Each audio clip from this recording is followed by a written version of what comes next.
अस्सलाम वालेकुम दोस्तों, उम्मीद है सब ठीक होंगे। आज हमारा टॉपिक है जोग्राफिकल एपिथेट्स। आज हम मुल्कों की जोग्राफ़ी खासियतें पढ़ेंगे कि मुल्क जो है वो किस खासियत, किस क्वालिटी की वजह से मशहूर है। तो चलिए पढ़ते हैं पहला सवाल। लैंड ऑफ 1000 लेक्स, 1000 झीलों वाली ज़मीन किस मुल्क को कहा जाता है? फिनलैंड को। दूसरा सवाल, land of free people is, आज़ाद लोगों वाली ज़मीन किस मुल्क को कहा जाता है? थाईलैंड को। लैंड ऑफ प्योर पीपल, खालिस लोगों वाली ज़मीन किस मुल्क को कहा जाता है? पाकिस्तान को।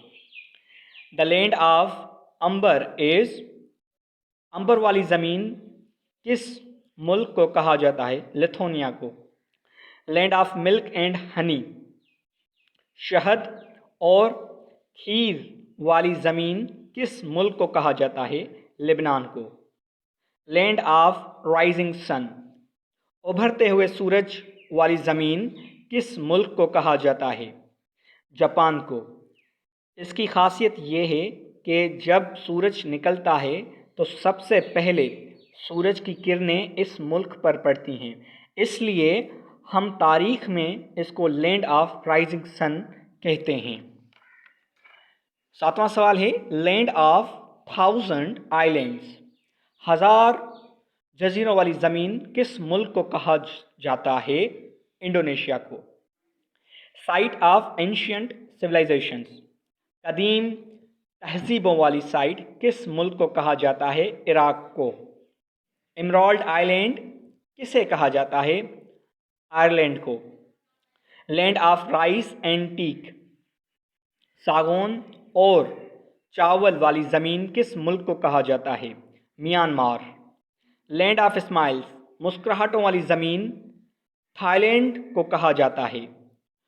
स्विट्ज़रलैंड ऑफ अफ्रीका, अफ्रीका का स्विट्ज़रलैंड किसे कहा जाता है?